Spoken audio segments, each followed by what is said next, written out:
இந்த வீடியோவில் நம்ம என்ன பார்க்க போகிறோம்னா 6th ஃபர்ஸ்ட் டேர்மோட அறிவியல் மற்றும் சமூக அறிவியலோட முக்கியமான 50 கொஸ்டின் தான் பார்க்க போகிறோம். இந்த வீடியோவில் வந்து எஸ்ஐ, டிஎன்பிசி, போலீஸ் சம்மந்தப்பட்ட மாதிரி தான் நம்ம வீடியோ போடுவோம்.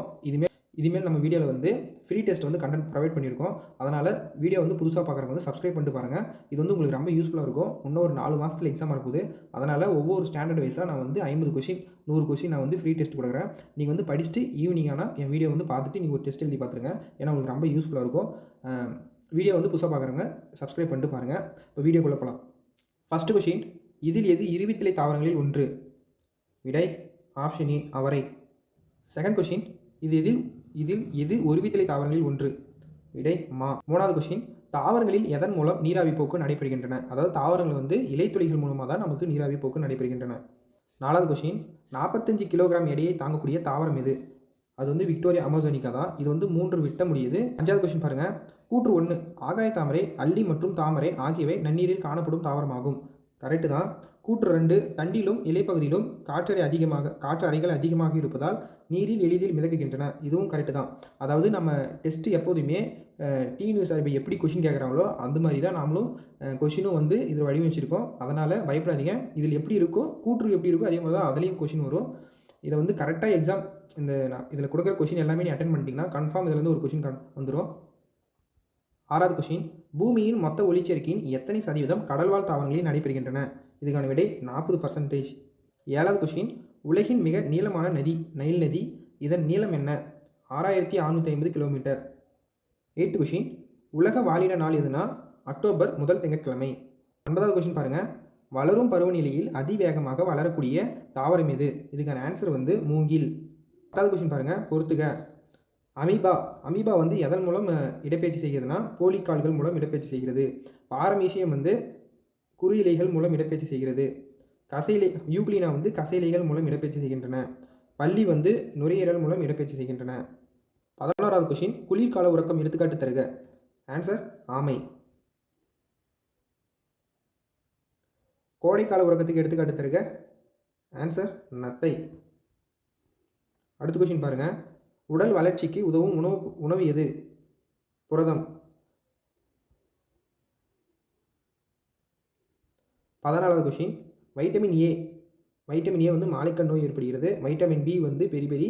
வைட்டமின் சி வந்து ஸ்கர்வி. வைட்டமின் டி குறைபாட்டால் ஏற்படும் நோய் வந்து பலவீனமான பற்கள் மற்றும் எலும்புகள் நம்ம சொல்லலாம். இதில் பொருந்தாது வந்து வைட்டமின் டி தான். 15வது கொஸ்டின் பாருங்கள். இளம்பிள்ளை வாதம் எதனால் உருவாக்கக்கூடிய நோய்? இதுக்கான ஆன்சர் வந்து வைரஸ். அதாவது இளம்பிள்ளை வாதம் வந்து ஒரு வைரஸ் நோய் தான். வைரஸால் ஏற்படும் நோய் என்னென்னா சாதாரண சளி, இன்ஃப்ளூன்ஸா, தட்டம்மை, சிறியம்மை, பெரியம்மை, இளம்பிள்ளை வாதம், இதெல்லாம் எல்லாமே வைரஸால் ஏற்படும் நோய். 16வது கொஸ்டின் பாருங்கள். கூற்று 1, பாக்டீரியாவை மிக சிறிய ப்ரோகேரியோட்டிக் நுண்ணுயிர்களால் ஆகும். கரெக்டு தான். பாக்டீரியா செல்களில் உட்கரு கிடையாது. இதுவும் கரெக்டு தான். இதுக்கான ஆன்சர் வந்து கூற்றும் 1, 2 சரி தான். இந்த கூற்றுலாம் முக்கியமாக பார்த்துக்கோங்க. அதெல்லாம் ரொம்ப இம்பார்ட்டண்டானது. அடுத்து பொறுத்துக்க. நீளம்னா மீட்டர், பரப்புனா மீட்டர் ஸ்கொயர், பருமனா மீட்டர் கியூப், நிறைனா கிலோகிராம். இதுக்கான ஆன்சர் வந்து ஆப்ஷன் ஏ. 18வது கொஸ்டின் பாருங்கள். மெட்ரிக் அலகு முறை அல்லது திட்ட அலகுகள் எந்த ஆண்டு பிரெஞ்சு நாட்டினால் உருவாக்கப்பட்டது? இதுக்கான ஆன்சர் வந்து 1790. 19வது கொஸ்டின், உசைன் போல்ட் 100 மீட்டர் தூரத்தினை எத்தனை வினாடிகளில் கடந்து உலக சாதனை படைத்தார்? இதுக்கான விடை வந்து 9.58. 20வது கொஸ்டின், வேகத்தின் அலகு என்ன? மீட்டர் பை வினாடி. அடுத்து பொறுத்துக. நேர்கோட்டு இயக்கத்துக்கு எடுத்துக்காட்டு வந்து நடக்கும் மனிதன் தான். வளைவு இயக்கத்துக்கு எடுத்துக்காட்டு வந்து வீசிய பந்து. அலைவீத்துக்கு எடுத்துக்காட்டு வந்து தனி ஊசல். தற்சுழற்சி எடுத்துக்காட்டு வந்து பம்பரம். இதான பொறுத்துக்க எல்லாமே கரெக்டு தான். இதுக்கான ஆன்சர் ஆப்ஷன் ஏ. அடுத்த கொஸ்டின் பாருங்கள். அதிக அழுத்தத்துக்கு உட்படுவது எது? ஆப்ஷன் சி வாயு. இது வந்து பிசி 2023 கேட்டிருந்தாங்க. இந்த கொஷின் முக்கியமான பாடம். அதுலேருந்து கன்ஃபார்ம் ஒரு கொஷின் வரும், படிச்சுக்கோங்க. அடுத்து கூற்று 1, துணி துவைக்கும் இயந்திரம் மூலம் ஈரம் நிறைந்த துணியிலிருந்து நீர் வெளியேற்றப்பட்டு அவை உலர்த்தப்படுகின்றன. இந்த கூற்று கரெக்டு தான். இம்முறைக்கு மைய விலக்கல் என்று பெயர். இதுவும் கரெக்டு தான். அப்போ ஆப்ஷன் பி. கூற்று 1, 2 சரி. நீரில் கரையும் வைட்டமின் எதுனா? Option A, B and C. கொழுப்பில் கரையும் வைட்டமின் வந்து ஏ, டி, இ, கே. இதெல்லாம் கொழுப்பில் கரையும் வைட்டமின்கள். இதுவும் முக்கியமான பாயிண்ட் தான், பார்த்துக்கோங்க. அடுத்த கொஷின் பொறுத்துக. கால்சியம், ரிக்கெட்ஸ், பாஸ்பரஸ், ஆஸ்ட்ரோமலேசியா, அயோடின் வந்து கிரிட்டினிசம், முன்கழுத்து கலலை. அதாவது கிரிட்டினிசம் வந்து சிறியவர்களுக்கு வந்து பாதிப்பு ஏற்படும், முன்கழுத்து வலை வந்து பெரியவர்களுக்கு பாதிப்பு ஏற்படும். இரும்பு சத்து வந்து ரத்த சோகை. 26வது கொஷின் அதிக மழை பொழியும் பகுதி எதுனா மேகாலயாவில். அது வந்து மவுண்ட் சின்ராம் சொல்லலாம். அதாவது மவுண்ட் சின்ராம் கொடுப்பாங்க, சில இடத்துல வந்து மேகாலயா அதோட டிஸ்ட்ரிக்ட் பேர் கூட கொடுத்துருவாங்க. கரெக்டாக படிச்சிக்கணும். எந்த ஆண்டு இந்திய அரசால் முதல் செம்மொழியாக தமிழ் மொழி அறிவிக்கப்பட்டதுன்னா 2004. 2028வது கொஷின் பொறுத்துக. புனித தாமஸ் கோயில் வந்து சென்னையில் இருக்குது, சாஞ்சி வந்து மத்திய பிரதேசம், கோனார்க் வந்து ஒடிசா, தில்வாரா வந்து ராஜஸ்தான். இதுக்கான ஆன்சர் வந்து ஆப்ஷன் ஏ. 29வது கொஷின் பாருங்கள். டிஸ்கவரி ஆஃப் இந்தியா என்ற நூலை எழுதியவர் யாருன்னா நேரு. அவர் வந்து இந்தியா வந்து வேற்றுமையில் ஒற்றுமை என்ற நாடு என்ற கருத்தை வந்து முன் வச்சது அவர் தான். அடுத்த கொஷின் பாருங்கள். 30வது கொஷின் ராசலீலா என்ற புகழ்பெற்ற நடனம் எது எந்த மாநிலத்துடன் உடையதுன்னா இதே வந்து உத்தரப்பிரதேசம். அதாவது இந்த நடனங்கள்லாம் முக்கியமானது, அதை படிச்சுக்கோங்க. அதுலேருந்து கன்ஃபார்ம் ஒரு கொஷின் வந்துடும். 21வது கொஷின் அம்பேத்கருக்கு எந்த ஆண்டு பாரத ரத்னா விருது வழங்கப்பட்டது? Option B 1990. அடுத்த கொஷின் பாருங்கள். கூற்று 1 எழுத்தறிவு விகிதம் அதிகம் உள்ள மாவட்டம் எதுனா கன்னியாகுமரி. கரெக்டு தான். கூற்று 2 எழுத்தறிவு விகிதம் குறைவு உள்ள மாவட்டம் வந்து தருமபுரி. இதுவும் கரெக்டு தான். அப்போ 2 கூற்றுமே சரி. 33வது question the search for the India lost empire என்ற புத்தகம் அசோகர் பற்றி யார் எழுதியது அப்படின்னா சார்லஸ் ஆலன். 34வது கொஷின் மனிதனின் முதல் தரமான கண்டுபிடிப்பு எதுனா சக்கரம். பொறுத்துக. புதையுண்ட நகரம் ஹரப்பாவை சொல்லலாம். பெருங்குளம் வந்து மொஹஞ்சதாரோ தான். கப்பல் கட்டும் தளம் வந்து லோத்தல் வந்து குஜராத்தில் இருக்குது. வணிக நகரம் வந்து மதுரை. 36வது கொஷின் மொஹஞ்சதாரோவில் வெங்கலத்தால் ஆன சிறிய பெண் சிலையான நடனமாவது சிலை முதலில் யார் பார்த்தது அப்படின்னா ஜான் மார்ஷல். 37வது கொஷின் உலகின் முதல் நகரமயமாக்கல் திட்டமிடப்பட்ட நகரம் எதுனா சிந்துவெளி. 2வது நகரமயமாக்கல்னு கேட்டாங்கன்னா கங்கை சமவெளி. இது வந்து நம்ம 9th படிப்போம். முக்கியமான கொஷின் நகரங்களில் சிறந்தது காஞ்சி என்று கூறியவர் யாருன்னா காளிதாசர். இதுவும் முக்கியமான கொஷின்.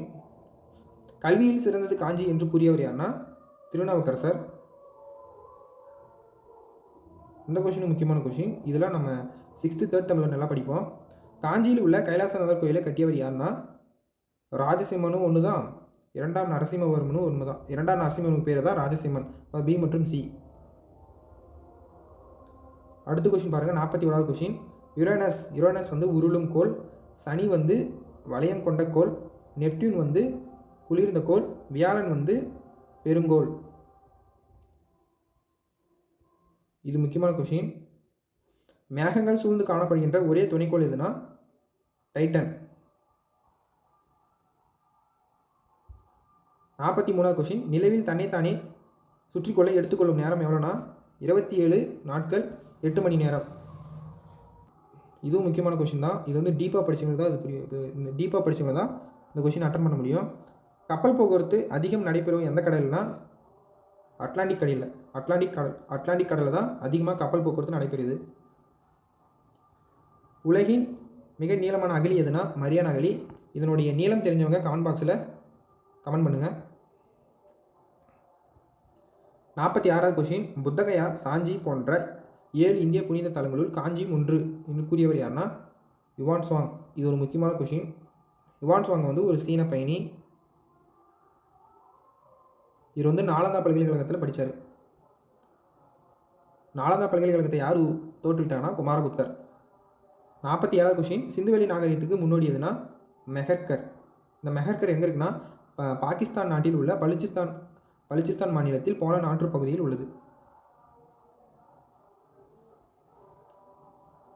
அடுத்து 48வது கொஷின் ஏஎஸ்ஐ தலைமையகம் எங்கு உள்ளதுன்னா டெல்லி. இதை வந்து 49வது கொஷின். நெருப்பின் பயனை அறிந்தவன் யார் அப்படின்னா ஓமோ எரக்டஸ். Last question. நான்கு பழமையான நாகரிகங்களில் பெரிய பரப்பளவு கொண்டது எதுனா சிந்துவெளி. இது ஒரு முக்கியமான கொஷின். ஓகே கைஸ், இந்த வீடியோவில் நம்ம வந்து 6th ஃபஸ்ட் டைம் சயின்ஸ் மற்றும் சோசியல் சயின்ஸில் 50 கொஷின் டெஸ்ட் எழுதி பார்த்துருக்கோம். அதாவது இந்த வீடியோ பிடிச்சவங்க சப்ஸ்கிரைப் பண்ணிட்டு பாருங்கள், உங்கள் ஃப்ரெண்ட்ஸுக்கெலாம் ஷேர் பண்ணுங்கள். படிக்கிற பசங்களுக்கு யூஸ்ஃபுல்லாக இருக்கும். நீங்கள் கூட படிச்சுட்டு இது ஒரு டெஸ்ட்டாக வந்து போட்டு பாருங்கள். சீரியஸாக டெஸ்ட் போட்டு பாருங்கள். அதாவது ஈஸியாக 6th 7th 8th வரைக்குமே ஈஸியாக தான் இருக்கும். அதனால் ஈஸியான கொஷின் தான் விட்டுட்டு போகலான்னு சொல்லலாம். அதாவது டெஸ்ட்டு போடாமல் பார்க்காம இருந்துடாதீங்க. ஈஸியான கொஷின் தான் அங்கே எக்ஸாமில் வந்து ரொம்ப திணற வைக்கும்.